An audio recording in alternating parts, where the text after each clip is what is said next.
Hello and welcome to yet another episode of Always Tell Me the Odds, a Star Wars Unlimited podcast. I am Marcus or Fahloin, and with me today is Magnus or Dragonfly. How are you doing today, Magnus? I'm doing fine, thank you. Good to hear. It's been two nice weeks celebrating Christmas and the New Year with the family. Yes, so it's been great. Yeah, it's always a little bit. It's a lot of people to meet and a lot to do and a lot of food and stuff. But it's been really nice. And it's a new year, 2025. It's a new year, yeah. Yeah, so we have 52 more episodes this year to record. That is correct. And it's a new year for Star Wars Unlimited. It is. Second year for Star Wars Unlimited. It is. So that's exciting to see. We're coming up for the first year celebration soon. Yeah, I hope they do something for that. We'll see. Haven't heard anything, but it would be fun if they did something special for the 1 year anniversary. For sure. Yeah. And there will be more cards coming out soon, but we will get back to that later, I guess, when it's getting closer to that. Yeah. So what have you done last week or this week for for Star Wars? Have you done anything? Yeah, since we last recorded, I haven't done much in Star Wars actually. As we said, it's been Christmas and New Year's and all of those stuff. So I've kept like trying to decide exactly how my deck for the Copenhagen PQ is going to be. So I've tried it out. I played some online to test different versions of my deck, and we'll see. So I guess that's all. I haven't played in person the last week. I mean, that makes sense with all the Christmas stuff happening. So yeah. And you, have you gotten something to do with Star Wars Unlimited? I have done some stuff, actually. I have played some different decks. I tried out online, like different leaders and so on, because I have still not played all the leaders, and I am still so new to the game. So everything I'm trying out now is like, oh my god, this is so cool. So that's good. But I haven't played all the leaders. Oh, that's fair. Either there's too many leaders, so you have to pick and choose, I guess. Yeah, there's a lot of them. But I have an ambition at least to at least try all the leaders. But we'll see about that.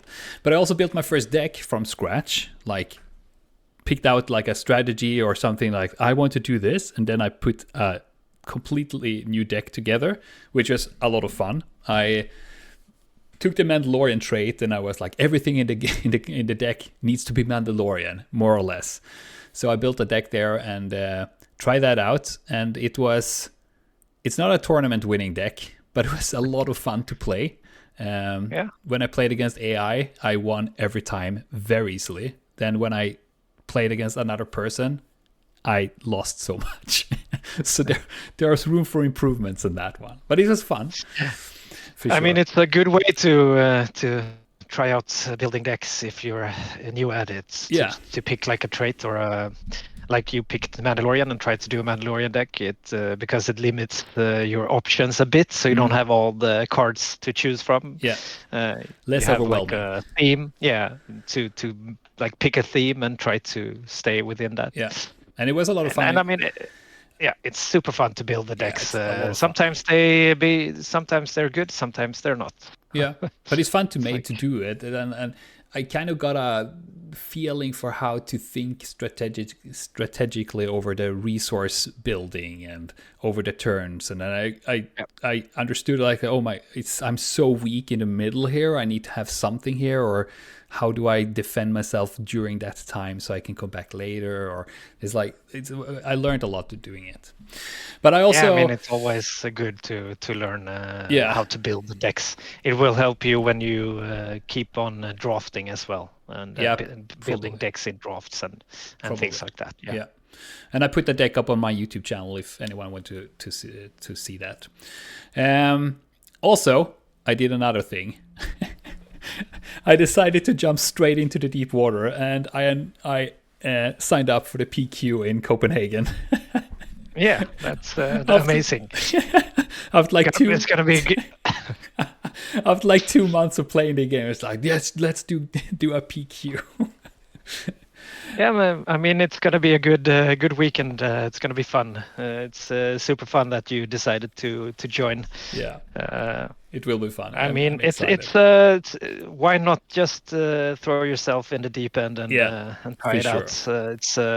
It's gonna be a great experience, I hope. For sure.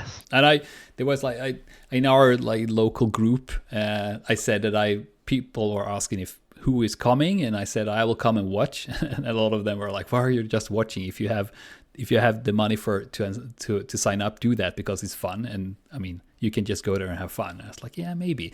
So I scavenge for cards now, so I can build a deck, and I get to borrow a lot of cards from you, and I bought some cards today, and it's like I'm totally buying into this game now.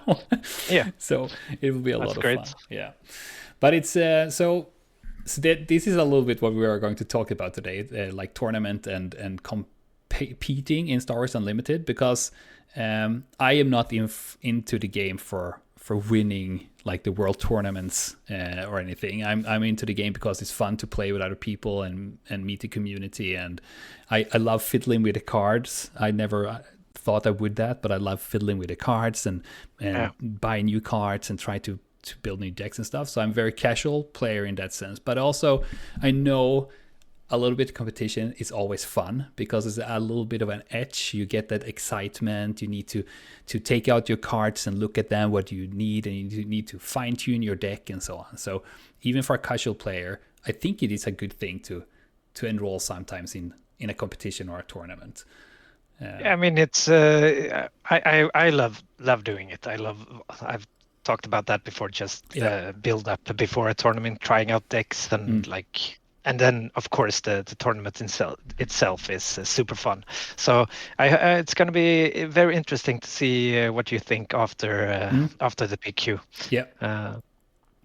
I But mean, then might be good for you to know what to expect when. yes, I have so I many mean, questions.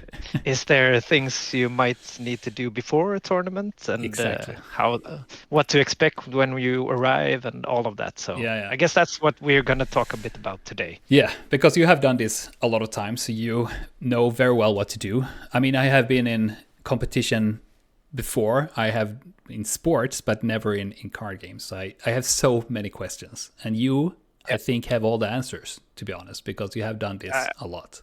I mean, most, and I've been to a PQ at the same store as we're going to Yeah. this time. So I think for this PQ, I think I know Yeah, how it's gonna go. So that's good.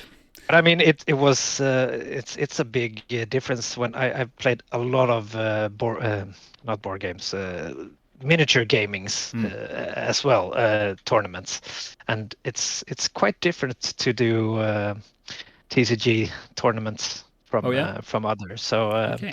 it took Interesting. a while for me to get used to that as well. Yeah.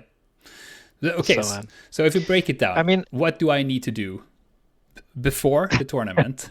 What do I to we expect during it, and what am I yeah. expecting after it? Yeah, I mean, if we start, is there with like, is there anything you need to do before a tournament? And there is the basic stuff. Of course, you need to have bought a ticket for the tournament, and Yeah, that you have already done, so you can check that off your list. I did that 30 minutes Um, before we started recording. I mean, yeah. So, and of course, or not of course, but depending on the tournament's level, how casual, like if it's very competitive or if it's super casual, sometimes you need to bring a deck list to turn into the both to the tournament organizers, and sometimes it's an open deck list during a tournament. That means your opponents can see your list before you play. Oh, so they know my Uh, cards. yeah, then they know All your right. cards. Usually, I'm not certain how it's going to be in this PQ, but I assume it's going to be like the last time, and then we all need to turn in our deck lists to the organizers at the start of the game. So you need to print out your deck list. Um, Fortunately, the amazing people at SwooDB has made a way for you to like print your deck list from there. So that's a Oh, good I way haven't to do seen it. that. Yeah. Yeah. Yeah. So that's one way to do it. Hmm. Of course, it's an official tournament, so you need to have your Star Wars Unlimited ID from Asmodee website. I think you have that because you needed that already for like the pre-releases Yeah, the and stuff, right? pre-releases and drafts and stuff. Yeah. Yeah, yeah. So you have that also. So Okay. that's something you need. Hmm. Um, and you need a melee.gg account, and for the tournament's going to be organized in that, and that you have as well, I think. Yes, I have. That was actually what I was thinking of. I don't know if I had an Asmodee, but I think I have since I've been into the pre-releases. Yeah, yeah. Yeah. I think you have Yeah. both Probably. of them. I think, yeah. Hmm. Uh, so that's the basic you need, of course, to have a deck and your deck list. Yeah. You need to have a lot of people that like to change and use new sleeves for their Hmm. decks. Yep. I mean, marked sleeves is something that can occur and will give you probably like game losses or Yeah. like that if you have a marked sleeve. So at least check your sleeves for the deck that they're completely clean and you can't tell them apart. Yeah. I actually have a brand new unopened box of sleeves laying That's here good. beside me. That's a good. Yeah. That's a good one. That I I think you should use that for I the will. tournament then. I will. Yeah, that's good. And then for me as a player, I always have something with me to eat, Hmm. and of course drink. That's Yeah. super important. It's going to be a long day, and sometimes these tournaments don't have real longer breaks for like Oh, okay. lunch All and right. stuff. So it could be good to have like some power bars with you, or Hmm. some fruits Some or food. All right. nuts or something. So I like to drink a lot of water during Hmm. tournaments. I always have a water bottle with me so I Yep. can fill up and Yep. drink. And actually, always also a bit of a side note, but I usually don't drink like soda with sugar in it. I usually keep away from sugar, Hmm. but when I do tournaments, I usually take choose the kind with sugar in it Oh because you yeah. Yeah. need the extra boost. Yeah, So it's not good for like you to. the Cola Zero and Fanta Zero, but No, the no, you actual go sugar with the ones. real. Yeah, Hmm. Yeah. for Yeah. me that works well. But I Yeah. mean, everyone. So I think that's a few things you need to think about Hmm. before. Is there anything else you're No, it's signing up thinking about stuff to before a stuff. tournament? Just signing up stuff to stuff, getting your deck together, have all the cards in new sleeves, bringing stuff to eat and drink. That Yeah. those things make sense.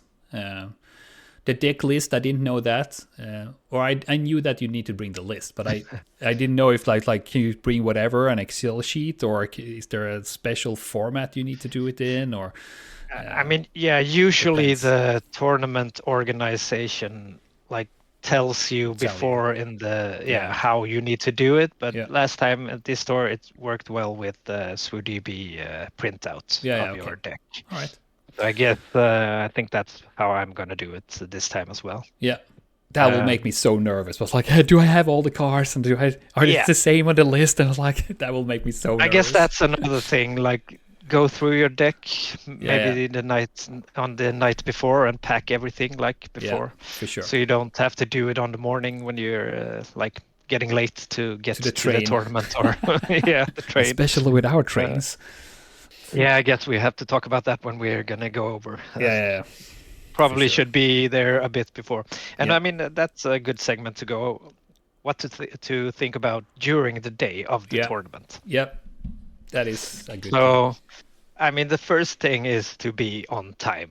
Yep, Uh, it's like to respect for the organizers and everyone's playing. yep, Try to be there in a good time before you have to sign up for the yep. tournament. So that's that part doesn't like take extra time and the tournament starts later, and always happens. There's always someone who's late. like just have to wait for this guy, or Yeah. I mean, things can happen, and course. and people can be late. But if you can choose to be there early, be early. Be there early, yeah. And be like shaved, brushed your teeth. Yeah, Kind and of. I mean, personal hygiene is super nice for everyone else. So try to. I guess wasn't on my list here. I didn't think I don't think I need to tell you that, but No. for listeners, it's super nice to think if you didn't think about that. So try to be. I actually heard clean that, and I heard that at some point that there are rules for that in tournaments, because there are, like back in the days, you and me know this because we have been arranging conventions before, and there were some tactics, especially in TCG communities, that actually show up and smell really bad, so you put your opponent off, so they have a hard time to play against you. So they put in rules in tournaments for, you need to have a good hygiene, you need to be clean, you cannot smell, and so on. So I was like, when I heard that, I was like, what? Biochemical warfare, like Exactly. That's for my. That's like, okay, that's wild, but it makes sense. I mean, it makes sense. It's sure. I'd get distracted if my opponent smelled super bad. So why not? Of course. But it's a bit fun that you have to put it into the rules. Like the regulations and rules, but it also shows how that some people actually taking this very seriously and are very competitive, which I think is a nice thing, because it can be a very competitive game. But I will go there as a casual player and just have fun. But I will also respect the players that are actually there to win the planetary qualifier. So I think that's a nice All right. So I mean. Yeah, just be on time and have your lists and check in, and then wait for your. I mean, this goes for like the whole day. Try to help the organizers as much as possible. If they say, please be seated by a certain time, just find your table as quick as you can and sit down and wait for your opponent and all of that. It helps everyone to just go through the tournament smoothly. And I mean, during you've played the games, you know how the game works, but the difference, it can be a bit of a difference when you start in a competition if you've never been there before. Some people take it, as you said, very seriously, and can be very, like, not unfriendly. It's very, very rare that I meet an unfriendly person in these games. They're usually super friendly, but they can be very quiet, maybe very super focused, super focused, and so sometimes I like to talk a lot, but sometimes you like noticed, okay, they're not talkative today. We just play the game and have fun, and so that's a new thing maybe for you, because you've only played casually with us. And it's, I mean, that's also respect, very much talking and having respect fun. people for where of they course. are. I mean, I, as I said, I've been competing before in sports. I did shooting, sport shooting. I competed in a very high elite level. And some people are very focused when they come to those very high end competitions. And you know the person, they are very friendly and nice. And when they are there at the competition, they can be almost rude because they are super focused. So I get that, but it's I guess that's, if you come in as a casual player, never done this before, that might be a little bit like a weird feeling. But it's just not, they're not unfriendly, they are just focused and there to like win. So that's a good one.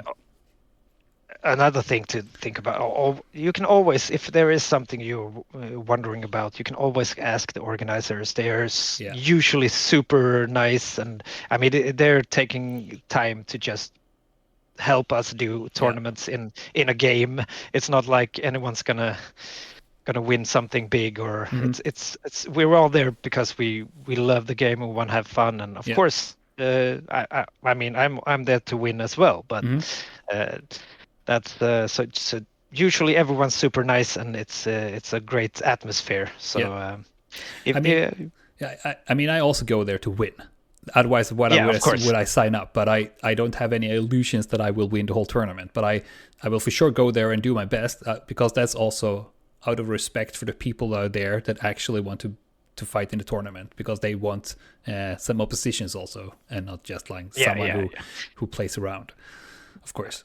I mean, of course, everyone's there Yeah. wants to win, Yeah. but it's always The hard fun part to is most explain. important. I mean, no, it's not the most important. It's like it's a part of it. It's Yes, a of small course. part that's like it's super fun and it's exciting to maybe Yeah. see how it goes in the tournament. And I mean, during the rounds, Mm-hmm.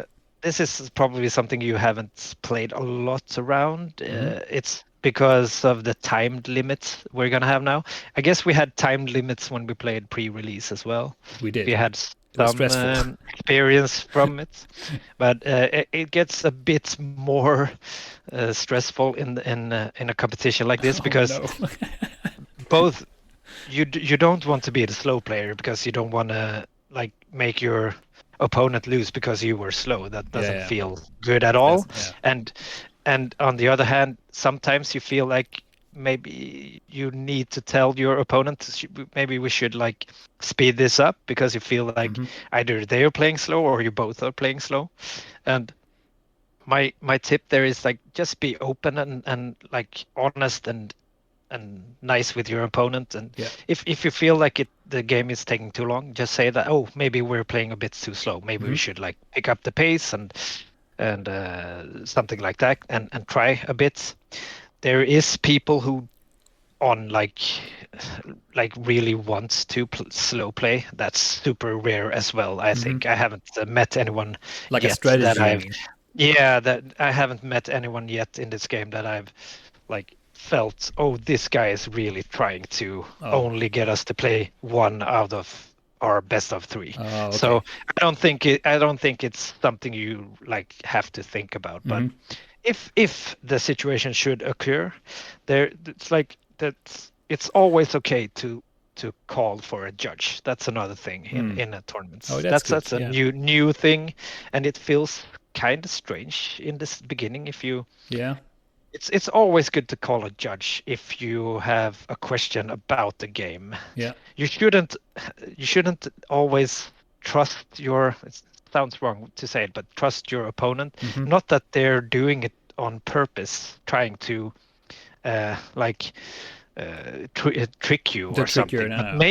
maybe they think the rules work in one way, Yeah. so they say like, oh, this is how it works, and you're like, man, but is it really? Or Yeah. Yeah.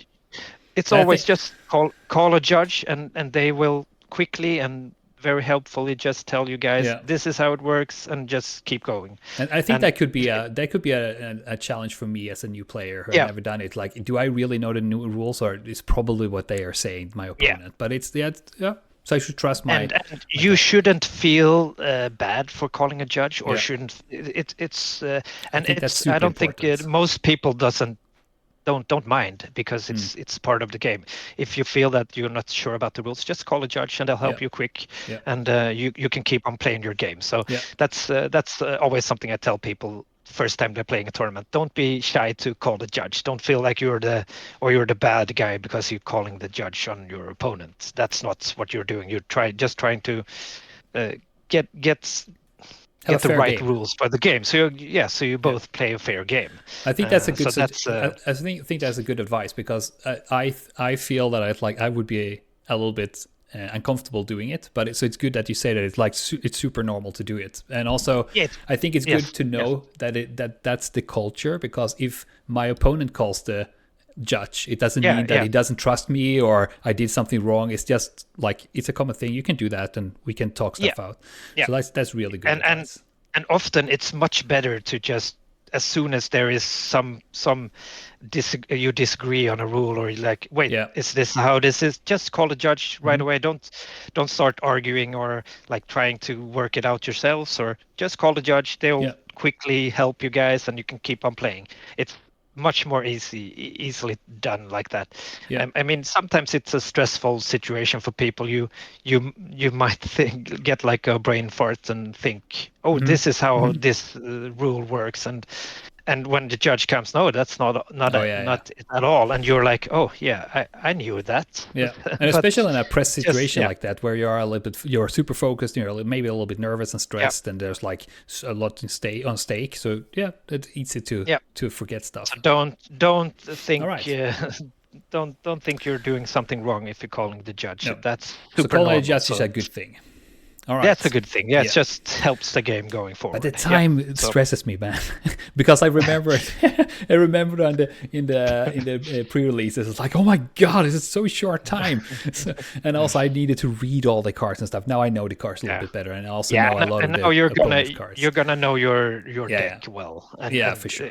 It's even harder in a pre-release if you're new to the game and you're new to the cards. You have to read the cards and you're not certain about the game. Yeah, now sure. you know how to play the game, and you're gonna know at least your own deck well. So I think you're gonna be fine. But just it's and always something I think about. I don't want to be a slow player, so I always think about my pace of play, and sometimes it's okay to take like a few minutes to think of very important decision. Yeah. But it's not a problem if you have a normal pace of play. Yeah. Like otherwise. when you play. Yeah, and then sometimes you take a little more time. Yeah. That's fair.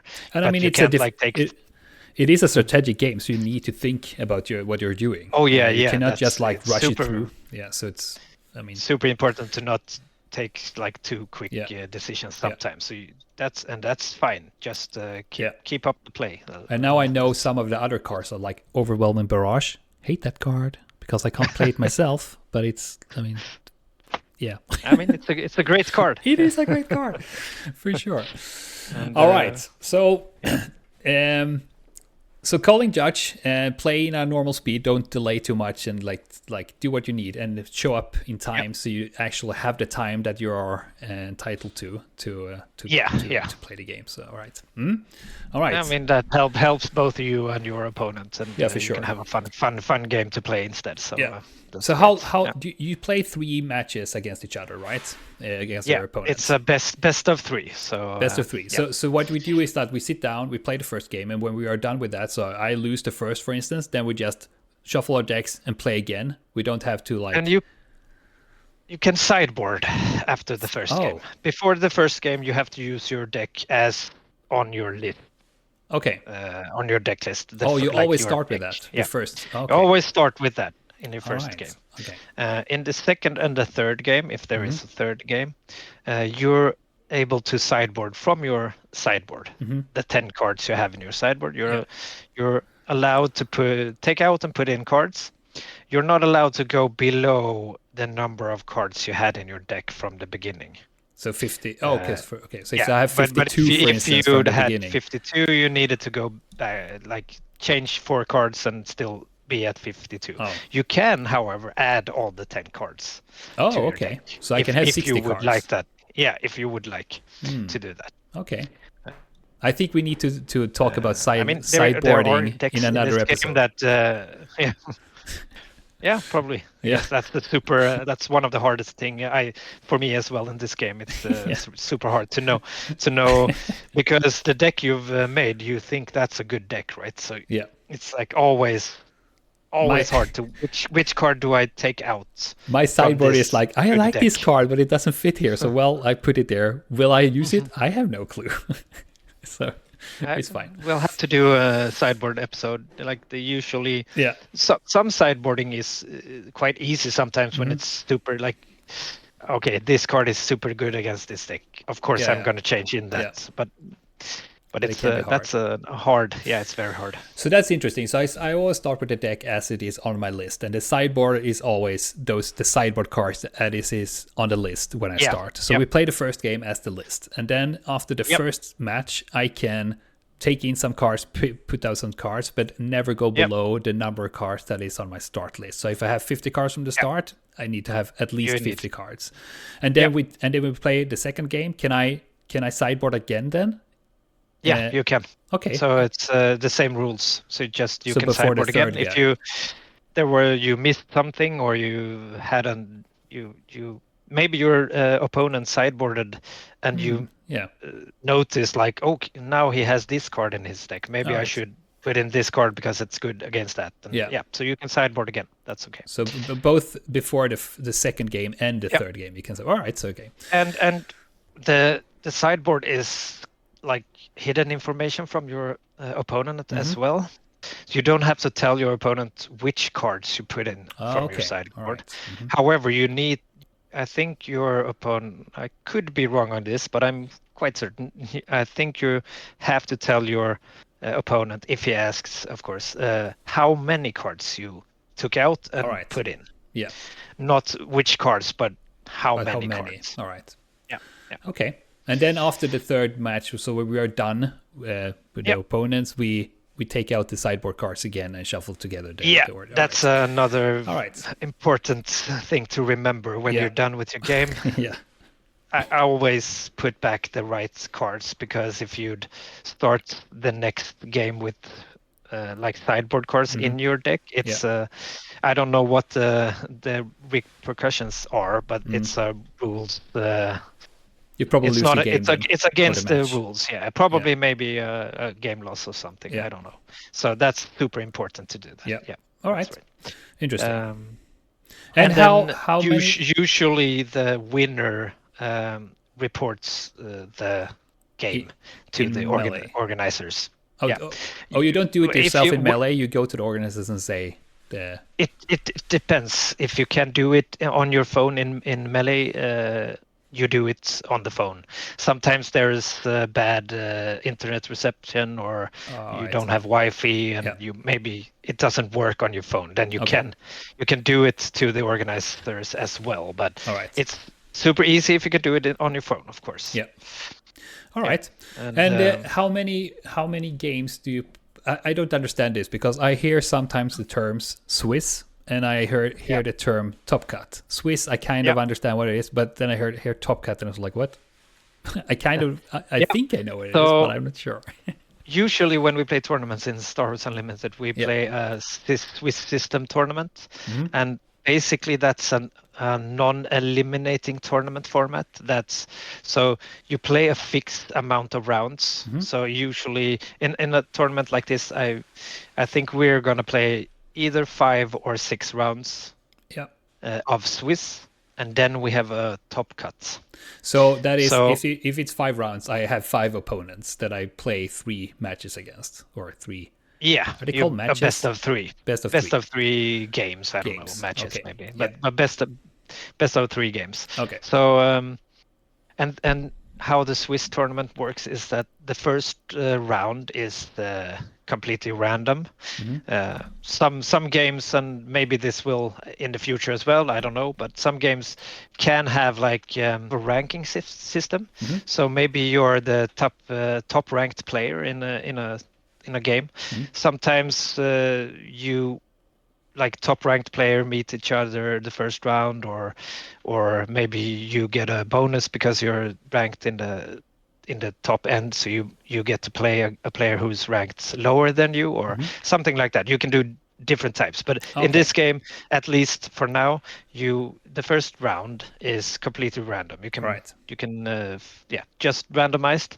Then the next rounds in Swiss, you face opponents who has been playing as good as you had done. So if you win 3 games, your 4th game will be against another player who have also won 3 games. So the really good ones will meet each other, and the really bad ones will meet each other. All right. If you lose games, you'll meet players who also have lost games. So that's you nice. follow yourself. Yeah. It's a very nice system.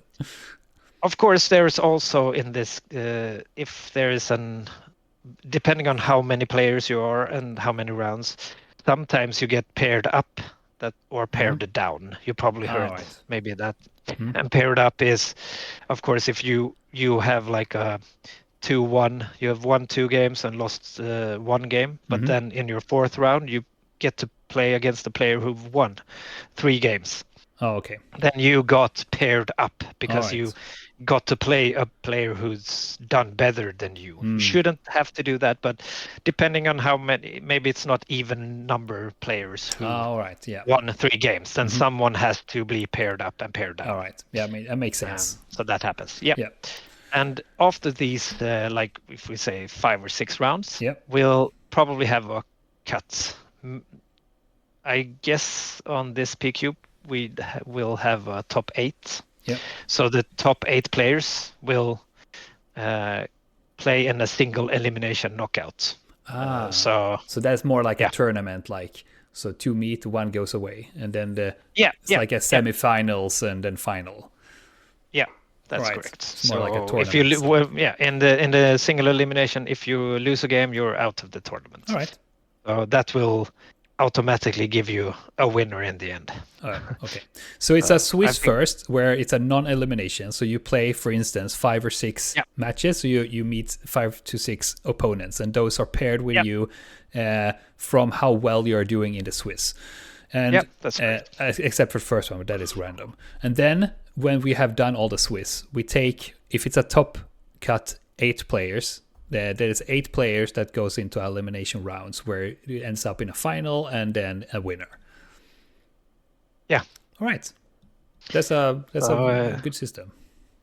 It's a good system because it gets you. If it was like only single elimination, it would be very boring to go to a tournament and lose the first game and then you're out. That's super. That's not a good way to like travel to a tournament and play one game and you're out. Where most of us are there because we love the game, we want to play games against new opponents and meet new people. Yeah. So that's why Swiss is super nice, because you always get like 5 or 6 rounds in this tournament. So everyone gets to play that. Yeah. That's really nice. And then also means that the winner, if there are 6 opponents in the Swiss and it's a top 8 cut, then they will play 9 games. I will be so tired after that. That is very tiresome if you go to the final. You play 9 games. Yeah. I mean, I can do that. I mean, I take one for the team here. I mean, sometimes there is even a top 16 or top 32, or usually maybe if there is that big of a top cut, it's probably 2 days tournaments. Yeah. All right. That's interesting. Okay, so that's interesting. So I kind of know what I need to do before the tournament now. All the lists, all the signing up and stuff, and get my deck ready and the sleeves and so on. And then I know when I come there, I should be in time. I should be like respectful to all my the friends there, the community and the organizers. And we play under time press, so we need to play the game and not just like fool around. And we play 3 matches against 1 opponent, and in the Swiss we meet 5 or 6 opponents, and when that's done, there's a top cut for the best players that plays for the final, and then the final gets us the winner. So that is kind of the like the before and the during part, and also bring food and drinks to keep the energy. Food and drinks, yes, and don't like take your time if you're early, if you're done with your game early.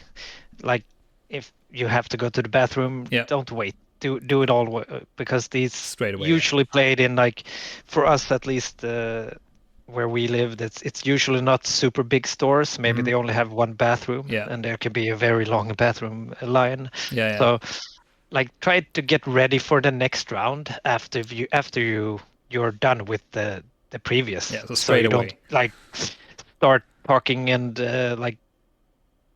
standing around talking to your friends about stuff, and then when they call, time for the next round, I have to go to the bathroom now. That's not a good one. It's not good for you. It's not good for others. Do all of that first, and then you can like have the fun and talk with your friends and everyone. How that's something you're gonna see. Everyone wants to tell you how they've done this round, and that's a fun part. I love talking to people how they did on their round, why they Yeah. lost, why they win. I think this is one of the super fun things Yeah, about of course. tournaments. Everyone's like so into the game and wants to talk about Yeah. how it went, and I I think mean, that's really fun. I think that is one of the best things about communities like this. There's like people are there to because they really love the game or whatever you're meeting up for, but the game in this case, and just talk Yeah. about that and play the game and just have fun with it. And I really enjoy situations like that. Yeah. So I am looking forward to it. It's I am a fun. little bit stressed for some stuff and a little bit nervous for some stuff, but I will figure it out. And also I You're have a gonna bunch of do, new people yeah, with me, so you're gonna do fun. It's just yeah, it's not a serious thing. It's just take it as a just the number one thing is to remember is just have fun. have fun. I will take it It's not serious, but I it's will not have fun. worth. Yeah, Yeah. it's not worth like getting stressed and No, nervous. of course. Of course, a little bit of to be nervous is always It's good before a always tournament. good. Yes. But good nervous, not bad nervous. I don't Yeah. know. It's And like- also, what I think is that after this day, I will have learned so much about the game. Since I'm so new still, every game I play, I learn something. When going into something like this and meet really good decks and meet people that really knows the game, I will learn so much. So I think I will have a lot of fun with doing this.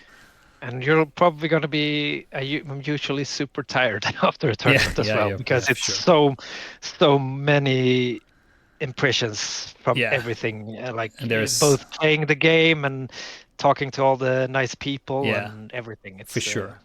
It's input overload for sure. Input overload, yeah. So all right. I think it's gonna be super fun. I think so too.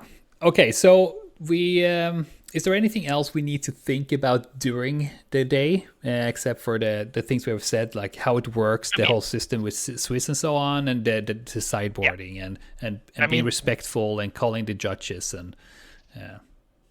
The more you play tournaments, you're gonna get your own like system and on how you want to your day to like. What you need to do between rounds. Some people always go outside and take a little breath of fresh air. Some people just want to be alone, doesn't want to talk to anyone else, just want to like go through their game, and some people just want to stand around and talk, and so everyone does it different, but you'll notice. I guess you'll find your own way. Yeah. But I'm not sure if there is anything more to talk about during the game, tournament. Just go there and play the game and have fun. Yeah. I mean that's the basics. Actually. Yeah. And is there anything I need to do after, like after the Swiss, if I not reaching the top cut, which I obviously will. But well, is there anything I need to do after the tournament? I don't think there is any must do's. If there are sometimes there's participation prizes. They'll like maybe you get a promo card or something. Then they'll probably give them out during the rounds, or sometimes they have a lottery of boosters for people who didn't make the top cut. That's usually fun if they do that. So usually it's good to wait around for them to announce the top, even if you know that you're not in the top cut.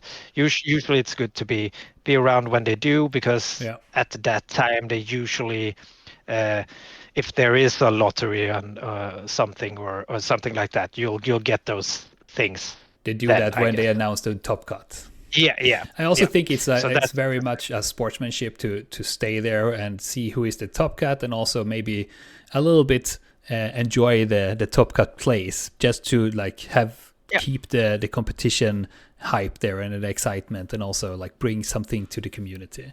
I think that's always fun to like share them on the guys who or girls of course made the top cut. That's super nice. Is there any time there where there is a low cut, like the 8 players that have done the worst, that they go into a tournament and like can win something? Like I haven't showcase Jar Jar Binks. That would be super fun for someone to do that. Actually, I haven't experienced it. Okay. But I mean, in other, guess you could do like a top cut or a low cut, as you said, for Yeah. for the bottom 8 players. That would Yeah. be super fun if they did. That's Just something for some organizers from here on. You can think about us. I mean, that who are. I have been to tournaments where they give a special prize for the person who finished last, Oh, yeah. just to get something like Yeah. some extra. That is, just like a consolation prize or Yeah. something. That's in sometimes Swedish fun. we call that tröstpris. It's like a comforting prize that's, or something. Yeah. Oh, that's interesting. Okay, so no musts after the tournament, but it's nice to like stay around. And sometimes there's like lottery and or they are like randomizing out stuff. Sometimes they because they're gonna do the top cut. That takes that's at least that's three more games. Yeah. Usually, some organizers have something else. If you want to play a draft, maybe while they play top cuts. Yeah, of course. If you're not satisfied with playing 6 rounds of Swiss. Maybe you want to play some more games. You can do that. Yeah. Sometimes that's fun if you're not done for the day, or maybe you're waiting for someone who made the top cut. For sure. To travel with or something like that. So, I will for sure. If there's like drafts afterwards and I am not getting into the top cut, I will for sure stay and play that, because if I go to something like this, I'll take every opportunity to do whatever you can be there as long as I can, because as I said, I go here to enjoy the moment and to enjoy the community and so on. Me too. So usually it's you're there to play, so why not play some more? Why not play more when you can? For sure. I mean, it's always fun to play more. Yeah, and then you have to understand, of course, if people are traveling and stuff. But we have a good spot here, since we are living very close to Copenhagen, so we can just take the train in the morning and come back late in the evening. It's fine for us. Yeah. But all right. Yeah, so that's nice. Exciting. I think that's the tournament for you. That's the tournament for me. And as I guess we'll have to revisit this topic after the tournament to see how you both how you did and how it felt, and all the thoughts you had about the tournament. And for sure. Did I portray it right for you, or was it a completely different experience? Or and how you felt when I beat you in the final? Right? Yeah, that's gonna be a good one. A good one. Yeah, but sorry, what did you say? That's the preferred final for me as well. Yeah, you and me in the final. That's my goal, to meet you in the final for sure. Yeah, it's good. Yeah, but as I said in the start, I was like, I am not a competitive player, and I will probably never be that in this game. But I will. When I go into a competition like this, I do it with excitement. I do it with respect for the community and the gaming aspect of it, or the competitive aspect of it. And I also go in there to learn more about the game. But it also makes me like the game even more, because I love, as I said before, I made this deck for Mandalorian cards, and it's not really good. But I have a lot of fun making it, and I like the game even more when I do it. And just signing up now makes me like the game even more. I just want to play. So I think it's a good thing, even if you're very casual, to just sometimes go to a tournament or something like that, just to get the feeling of the like what the game can be, and find interesting and exciting stuff in it. I think it's a good thing. I mean, I'm the same way. Usually after a long day of playing a tournament, strangely enough, when I get home, I maybe sit in the couch and start fiddling around with my deck and says, what should I change? It's like I always get the comments from the family at home, like, aren't you fed up on that game for You've today? Done this all day. All day.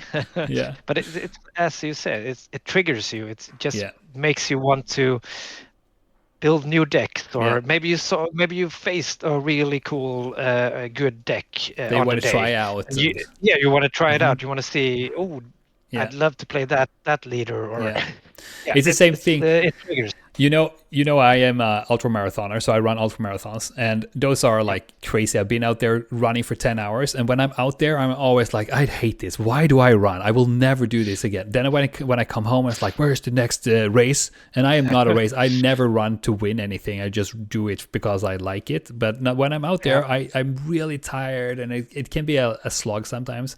But when you get home, you're like super hyped, and it's like, oh my God, it was cool. And I met this guy, and he talked about this thing, and it's the same thing when we go to our local store and I play with you guys, and it's like, and sometimes when people say something or play with something, it's like, oh my God, that is so cool. And I go home and I'm super tired from playing like 10 games, and then I'm starting like taking out my cards and fiddling with them. It gives more. You get energy from all the people having fun and really sure. like liking the game, and you have so much in common with the people there because you're all there for this like very specific thing, and that's super nice. I love this. The competition part. That's probably the best thing about the competitions, that it brings all people together. It's a community thing. It's a community thing for sure. Very much is. Yeah. All right. So I think we should wrap this up a little bit, because we have. I think we had a good breakdown on what a tournament is. Of course, we could go into this and like talk details and so on. But if anyone listening have any questions or anything about this or about our thoughts and stuff, like hook us up. We have our own Discord. We have the links in the show notes, and we are also in the international and the Swedish Discord for Star Wars Unlimited. But hey, we always have a segment also in the end. We do. Always tell me thoughts. That is what the podcast is called. And I have a question for you today, Magnus. Okay. Yeah. So we are playing in the Star Wars universe, and there are a lot of different races and species and civilizations in Star Wars. So what I want to ask you is, like, for in our universe, like where you and me live, not the Star Wars, you and me. So what are the odds against a technological producing civilization to have evolved in the Milky Way? So there is an odds for that not to happen. Do you know what that odds is? The odds for the odds against the odds against. Yeah. I mean, I'm certain that has to be super small. Mm-hmm. It's such a big. I have no idea. Like 1% maybe. Oh, it's way smaller. You can try again. Yeah, you can try again. Yeah, because you weren't the right. 0.00. Yeah, it's not something super small. I felt like it should be super small. Something super small. We're the only ones. Can you say it in like 1 in like 1 in 10 or what? Like whatever small. I mean, it's probably such a high number, so it's like 1 in a billion or something like that. Or... Yeah. Okay. Yeah. Well. Close enough. It's even lower, but you were in the right ballpark there. So the chance for that there has never been a technological civilization in Milky Way. So the chance for never been that is 1 in 60 billion. 60 billion. Yeah. So it's very likely that have been or is technology of advanced civilization in the Milky Way. Yeah. So if you go into the known universe, because that's only our galaxy, the Milky Way, if you take the whole known universe, it's 1 in 10 billion trillion. So it's like it's almost impossible that there would a number that's too big to imagine, I guess. But it's like it's basically there are something out there. That's of course. And of course, these numbers are very they're very broad and very. But I found them. It's like those are scientific. It's a scientific estimation, but it's very hard to tell, of course. But it's. I mean, even if they're off a few points, it's still super low. Yeah. So there might be a Star Wars out there somewhere. Yeah, it could be. I mean, there is in a galaxy far, far away. But of course, we know that for a long time ago in a galaxy far, far away. Yeah, so we already know that. All right. Yes. So as I said before, we have a Discord channel that you can join. We have the link in the show notes, and you can also find both me and Magnus in the Swedish Discord and the international Discord for Star Wars Unlimited. And you find me as Fahloin, and you find Magnus as Dragonfly. And yeah, do you have any final thoughts before we just let the listener go? if you haven't been to a tournament, try it out. That's like the final thing. Yes, It's do like super me. fun. Just jump into it. Yeah. Yeah. All right. Thank you so much, everyone, for listening. And I hope you will have a fantastic start of 2025. I know we will, because we're going to Copenhagen in the PQ. And we talk to you again in a week. Yeah. So thank you for listening. Bye-bye. Bye-bye.